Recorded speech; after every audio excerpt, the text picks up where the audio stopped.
ಓಂ ನಮೋ ಭಗವತೆ ವಾಸುದೇವ. ಎಲ್ರಿಗೂ ನಮಸ್ತೆ. ಇವತ್ತು ವಾಸುದೇವ ಆಸ್ಟ್ರೋ ಗೋಲ್ಡ್ ಯೂಟ್ಯೂಬ್ ಚಾನೆಲ್ಗೆ ನಿಮಗೆಲ್ಲ ಸ್ವಾಗತ. ಇವತ್ತಿನ ವಿಚಾರ ಏನಪ್ಪಾ ಅಂದ್ರೆ ಗ್ರಹದ ರೋಗಗಳು. ನಾನು ಕಳೆದ ಸಂಚಿಕೆಯಲ್ಲಿ ಸೂರ್ಯಗ್ರಹ ದುಸ್ಥಾನದಲ್ಲಿದ್ರೆ ಯಾವ ರೋಗಗಳು ಉಂಟಾಗುತ್ತೆ, ಚಂದ್ರಗ್ರಹ ದುಸ್ಥಾನ ಮನೆಗಳಾದಂತ ಅಲ್ಲಿದ್ರೆ ಏನೇನು ರೋಗಗಳು ಉಂಟಾಗುತ್ತೆ ಅಂತ ತಿಳಿಸ್ಕೊಟ್ಟಿದೆ. ಇವತ್ತು ಅದರದ ಮುಂದುವರೆದ ಭಾಗವಾಗಿ ಕುಜಗ್ರಹ ನಮ್ಮ ಜಾತಕದಲ್ಲಿ ಲಗ್ನದಿಂದ ದುಸ್ಥಾನ ಮನೆಗಳಿದ್ರೆ ಯಾವ ರೋಗಗಳ ಪರಿಣಾಮ ಬೀರುತ್ತೆ ನಮ್ಮ ಮೇಲೆ ಅನ್ನೋದು ತಿಳಿಸ್ಕೊಡ್ತಾ ಹೋಗ್ತೀನಿ. ನೋಡಿ, ಮೊದಲನೇದಾಗಿ ರೂಲ್ ಏನಪ್ಪಾ ಅಂದ್ರೆ ಲಗ್ನದಿಂದ ನಮ್ಮ ಜಾತಕ ವಿಶ್ಲೇಷಣೆ ಮಾಡಬೇಕಾಗುತ್ತೆ, ಚಂದ್ರಯಿಂದ ಅಲ್ಲ. ದುಸ್ಥಾನ ಮನೆಗಳು ಲಗ್ನದಿಂದ 6ನೇ ಮನೆ, 8ನೇ ಮನೆ ಮತ್ತು 12ನೇ ಮನೆಯಲ್ಲಿ ಏನಾದ್ರೂ ಕುಜಗ್ರಹಗಳಿದ್ರೆ ಈ ರೋಗಗಳಿಗೆ ತುತ್ತಾಗುವಂಥದ್ದು. ಕೆಲವೊಂದ್ಸಲ ತುತ್ತಾಗಲ್ಲ, ಅದಕ್ಕೂ ಕೂಡ ಏನಕ್ಕೆ ತುತ್ತಾಗಿರಲ್ಲ, ಯಾವ ರೀತಿ ಅದರಿಂದ ಈಚೆ ಬರ್ತಾರೆ ಅನ್ನೋದು ಕೂಡ ತಿಳಿಸ್ಕೊಡ್ತಾ ಹೋಗ್ತೀನಿ. ಮೊದಲನೇದಾಗಿ ದುಸ್ಥಾನ ಮನೆಗಳಾದಂತ ಲಗ್ನದಿಂದ ನಾವು ಏನೇ ಒಂದು ಜಾತಕ ವಿಶ್ಲೇಷಣೆ ಮಾಡ್ಬೇಕಾಗಿದ್ರೆ ಲಗ್ನದಿಂದ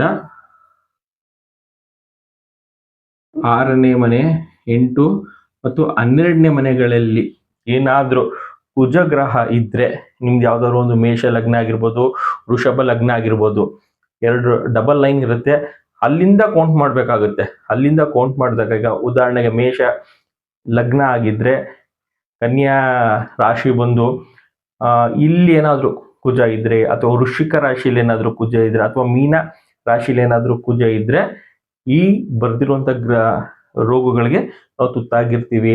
ಸೊ ಇದು ಲೈಫ್ ಲಾಂಗ್ ಇರುತ್ತಾ ಅನ್ನೋದು ನಮ್ಮ ದಶಾಭುಕ್ತಿ ಮೇಲೆ ಡಿಪೆಂಡ್ ಆಗಿರುವಂತದ್ದು. ನೋಡಿ, ಲಗ್ನದಿಂದ ಉದಾಹರಣೆಗೆ ಮೇಷ ಲಗ್ನ ಅಂತಾನೆ ತಗೊಳ್ಳೋಣ. ಕುಜ ಏನಾದ್ರೂ ನಿಮ್ಮ ಜಾತಕದಲ್ಲಿ ಕನ್ಯಾ ರಾಶಿಲಿ ಅಥವಾ ವೃಶ್ಚಿಕ ರಾಶಿಲಿ ಅಥವಾ ಮೀನ ರಾಶಿಲಿ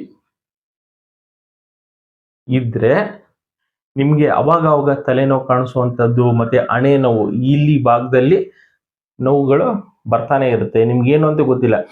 ಪ್ರತಿಯೊಬ್ರು ನಮ್ಗೆ ತಲೆನೋವು, ಅವ್ರು ಯಾವಾಗ ಕೇಳಿದ್ರು ತಲೆನೋವು ಅಂತ ಹೇಳ್ತಾನೆ ಇರ್ತಾರೆ. ಬೆಳಿಗ್ಗೆ ಕೇಳಿದ್ರು ತಲೆನೋವು, ಸಂಜೆ ಕೇಳಿದ್ರು ತಲೆನೋವು, ಯಾವಾಗ್ಲೂ ತಲೆನೋವು ಸರ್ ಅಂತ ಹೇಳ್ತಿರ್ತಾರೆ. ಡಾಕ್ಟರ್ ಹತ್ರ ಹೋದ್ರು ಅಲ್ಲೂ ಏನು ಪ್ರಾಬ್ಲಮ್ ಇಲ್ಲ, ಒಂದು ಮೆಡಿಸಿನ್ಸ್ ಕೊಡ್ತಾರೆ, ಕ್ಯೂರ್ ಆಗುತ್ತೆ, ಮತ್ತೆ ತಲೆನೋವು ಬರುವಂತದ್ದು. ಜಾತಕದಲ್ಲಿ ಇಲ್ಲಿ ಇಂಡಿಕೇಶನ್ಸ್ ಆದಾಗ ಅದು ಜೊತೆಲೇ ಇರುತ್ತೆ. ಕೆಲವೊಂದು ರೋಗ ನಮ್ಮನ್ನು ಬಿಟ್ಟೋಗಲ್ಲ, ಅದು ಜೊತೆಲೇ ಇರುತ್ತೆ. ಅದರಿಂದ ಹೊರಗೆ ಬರಕ್ಕೆ ರೆಮಿಡೀಸು ಕೊನೆಯಲ್ಲಿ ತಿಳಿಸ್ಕೊಡ್ತೀನಿ.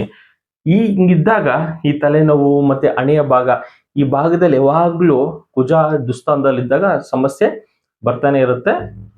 ನೀವು ನೋಡ್ಕೊಳ್ಳಿ, ನಿಮ್ಮ ಆರೋಸ್ಕೋಪ್ ವಿಶ್ಲೇಷಣೆ ಮಾಡ್ಬೇಕಾದ್ರೆ ಜಾತಕ ಈ ಜಾಗದಲ್ಲಿ ಏನಾದ್ರು ಕುಜ ಇರುವಂತದ್ದು, ಮತ್ತೆ ಮೂಗಕ್ಕೆ ಸಂಬಂಧಪಟ್ಟಿರುವಂತದ್ದು ಏನಾದ್ರು ನೋವಾಗುವಂಥದ್ದು, ಯಾವಾಗಲೂ ಮೂಗ್ ನೋವು, ಇದು ಕೂಡ ಆಗ್ತಾ ಇರುತ್ತೆ. ಮೂಲವ್ಯಾಧಿನೂ ಕೂಡ ಎಷ್ಟೊಂದು ಜನ ಇದನ್ನು ಹೇಳ್ಕೊಳ್ಳಲ್ಲ, ಮೂಲವ್ಯಾಧಿ ಅಂತ ತುಂಬಾ ಸಮಸ್ಯೆನೆ ಆಗ್ತಾ ಇರುತ್ತೆ. ಅವ್ರಿಗೆ ಹೆಂಗಾಗಿರುತ್ತೆ ಅಂದ್ರೆ ಯಾರಿಗೂ ಹೇಳ್ಕೊಳಕ್ಕೂ ಆಗಲ್ಲ, ಬಿಡಕ್ಕೂ ಆಗಲ್ಲ. ಡಾಕ್ಟರ್ ಹತ್ರನೂ ಎಷ್ಟೊಂದು ಜನ ಹೋಗಿ ಕನ್ಸಲ್ಟೇಷನ್ ಕೂಡ ಮಾಡಲ್ಲ, ಹಿಂದೆ ಮುಂದೆ ನೋಡ್ತಾರೆ, ಹಿಂಗ್ ಹೋಗೋದು ಡಾಕ್ಟರ್ಗಳ ಹತ್ರ ಅಂತ. ಈ ಜಾತಕದಲ್ಲಿದ್ದ ಖಂಡಿತ ಹೋಗಿ ನೀವು ಟ್ರೀಟ್ಮೆಂಟ್ ತಗೊಂಡ್ರೆ ಅಲ್ಲಿಂದ ಹುಷಾರಾಗ್ತೀರಾ, ಮತ್ತೆ ನೆಮ್ಮದಿಯಿಂದ ಇರ್ಬೇಕಾಗುತ್ತೆ. ನೀವು ಮೇನ್ ಆಗಿ ಏನಾಗುತ್ತೆ ಅಂದ್ರೆ ನೀವು ಡಾಕ್ಟರ್ ಹತ್ರ ಹೋದಾಗ್ಲೇನೆ ಅಲ್ಲಿ ನಿಮ್ಗೆ ನಿಮ್ಮ ಸಮಸ್ಯೆಗೆ ಸೊಲ್ಯೂಷನ್ ಸಿಗುವಂಥದ್ದು.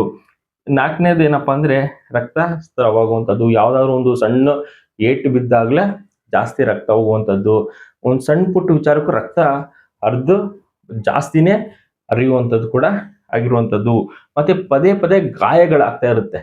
ಯಾರಿಗೆ ಕುಜ ದುಸ್ಥಾನದಲ್ಲಿ ಇರುತ್ತೆ, ಪದೇ ಪದೇ ಗಾಯಗಳಾಗ್ತಾ ಇರೋದು, ಇಲ್ಲ ಮಂಡಿ ತರ್ಸ್ಕೊಳ್ಳೋದು, ಕೈ ತರ್ಸ್ಕೊಳ್ಳೋದು, ಅಥವಾ ಅಡಿಗೆ ಏನೋ ಮಾಡ್ತಿರ್ತೀವಿ ಅಲ್ಲಿ ಕುಕ್ಕರ್ ಏನೋ ಒಂದು ಟಚ್ ಆಗಿ ಅಲ್ಲಿ ಬೊಬ್ಬೆ ಬರುವಂಥದ್ದು, ನೈಫಲ್ಲಿ ಏನೋ ಕಟ್ ಮಾಡ್ತಿರ್ತೀವಿ ಚಾಕುಲಿ ಅಲ್ಲಿ ಕಟ್ ಆಗೋದು, ಹೆಂಗಾದ್ರೂ ಒಂದು ಗಾಯಗಳು ನಿಮ್ಮ ಬಾಡಿ ಮೇಲೆ ಆಗ್ತಾನೆ ಇರುತ್ತೆ, ನಿಮ್ಮ ದೇಹದ ಮೇಲೆ.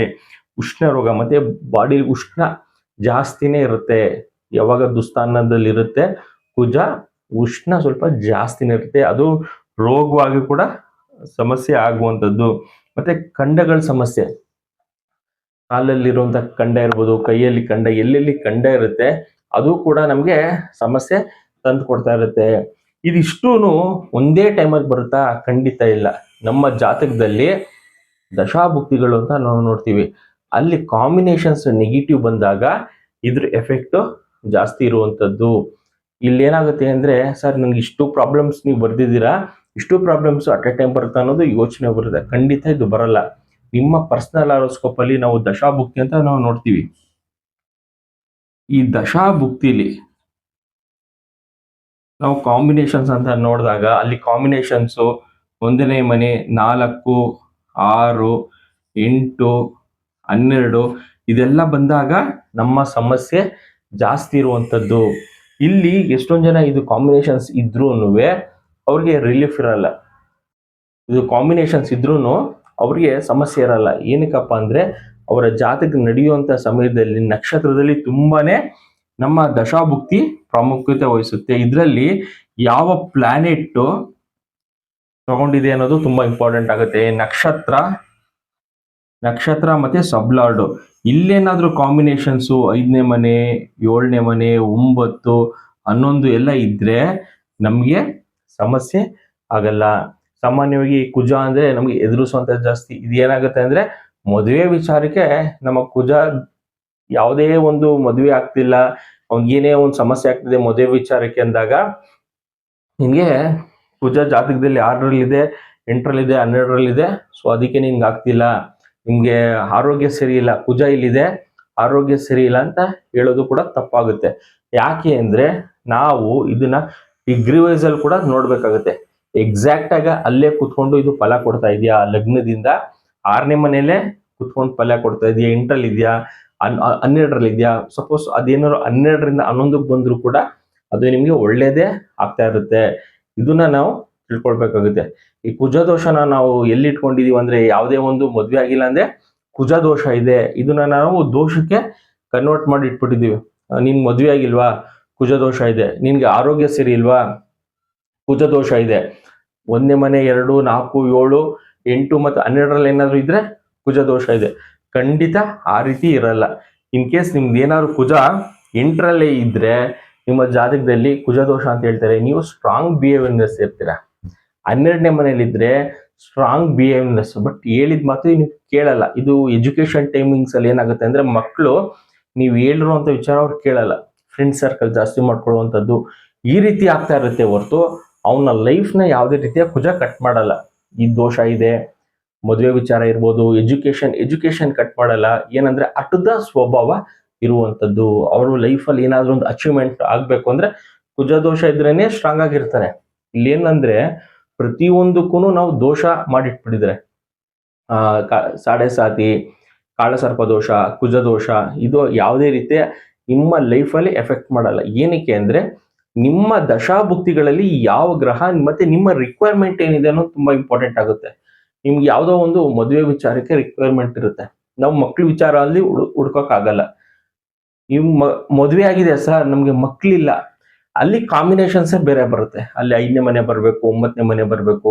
ಅಲ್ಲೇನಾದ್ರೂ 4ನೇ ಮನೆ ನಡೀತಾ ಇದ್ರೆ 1-4 ಕಾಂಬಿನೇಷನ್ಸ್ ಇದ್ರೆ ನಿಮ್ಗೆ ಮಕ್ಕಳೇ ಆಗ್ತಿರಲ್ಲ. ಇದನ್ನ ನಾವು ಬೇಸಿಕ್ ಆಗಿ ನೋಡ್ಬೇಕು. ಇದೇನಂದ್ರೆ ಇಂಡಿಕೇಶನ್ಸ್.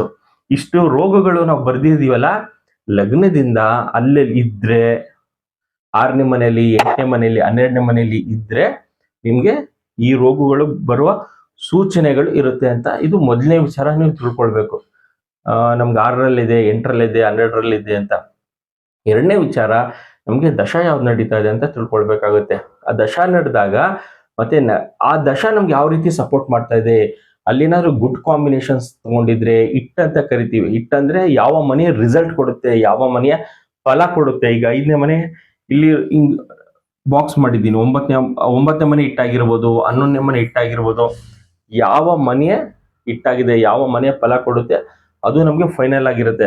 ಏನಾದ್ರೂ 8ನೇ ಮನೆ ಇಟ್ಟಾಗಿದ್ರೆ 12ನೇ ಮನೆಗೆ ಇಟ್ಟಾಗಿದ್ರೆ ಸ್ವಲ್ಪ ಸಮಸ್ಯೆ ಜಾಸ್ತಿ ಇರುವಂತದ್ದು.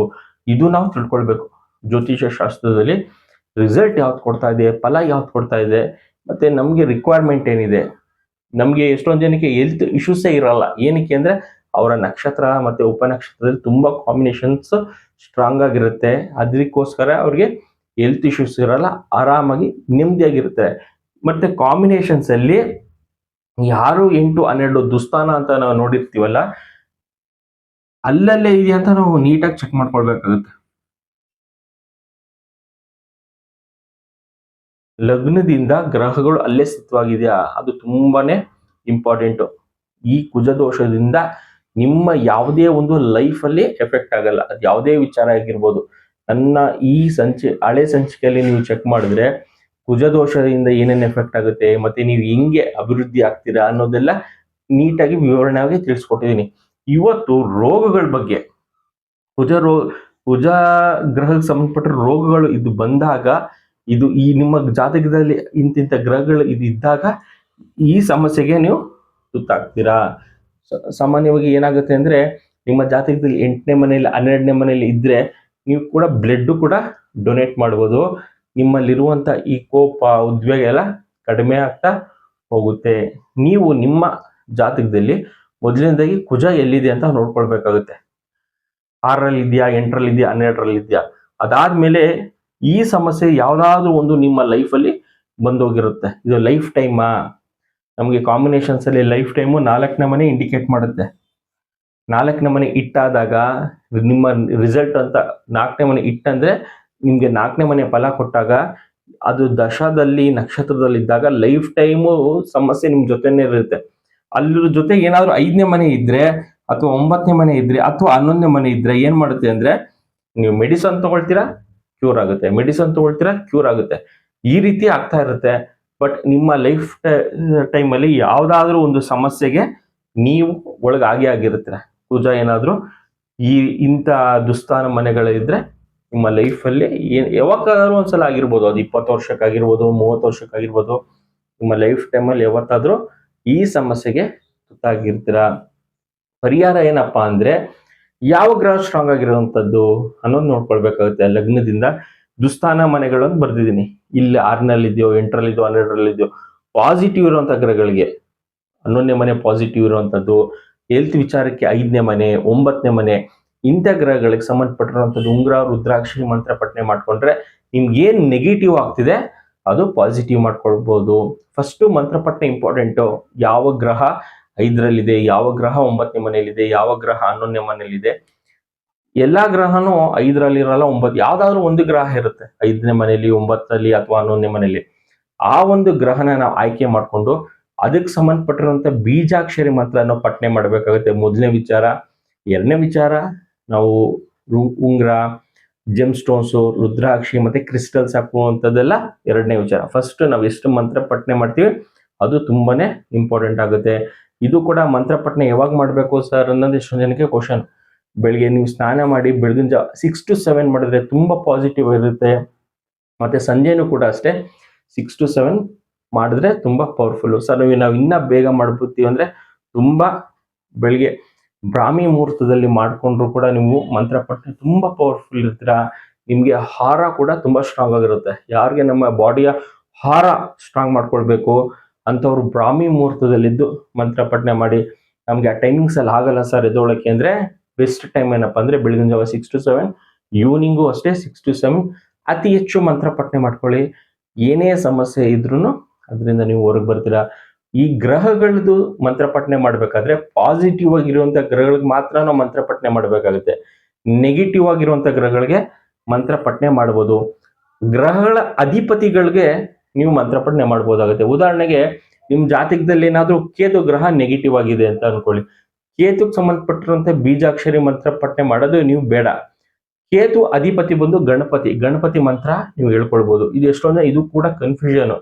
ಸರ್ ನೀವು ಕೇತುದು ಹೇಳಿದ್ದೀರಾ, ಅದು ಅಧಿಪತಿದು ಹೇಳಿದಿಲ್ಲ ಸರ್, ನಮ್ಗೆ ಕೇತು ನೆಗೆಟಿವ್ ಆಗಿದೆ ಅಂತ ಹೇಳ್ತಾರೆ. ನೋಡಿ, ದೇವ್ರು ಭಗವಂತನ ನಾಮಸ್ಮರಣೆ, ಭಗವಂತನ ಮಂತ್ರಗಳು ನಾವು ಎಷ್ಟಾದ್ರೂ ಚಾಂಟ್ ಮಾಡ್ಬೋದು, ಆದ್ರೆ ಯಾವುದೇ ರೀತಿಯ ಪ್ರಾಬ್ಲಮ್ ಇಲ್ಲ. ಆದ್ರೆ ನಮ್ಮ ಗ್ರಹಗಳು ನಾವು ಮಂತ್ರ ಪಠನೆ ಮಾಡಬೇಕು ಅಂದ್ರೆ ಸ್ಟ್ರಾಂಗ್ ಆಗಿರುವಂತ ಲಗ್ನದಿಂದ ಯಾವ ಗ್ರಹ ಎಲ್ಲಿದೆ ಮತ್ತೆ ಅದು ನಮ್ಗೆ ಯಾವ ಟೈಮ್ಗೆ ಪಾಸಿಟಿವ್ ಕೊಡುತ್ತೆ ಅದನ್ನ ಮಾತ್ರ ನಾವು ನೋಡಿ ಮಂತ್ರ ಪಠನೆ ಮಾಡ್ಬೇಕಾಗುತ್ತೆ. ಮತ್ತೆ ನಮ್ಗೆ ರಿಕ್ವೈರ್ಮೆಂಟ್ ಇಲ್ಲಿ ತುಂಬಾ ಇಂಪಾರ್ಟೆಂಟ್ ಆಗುತ್ತೆ.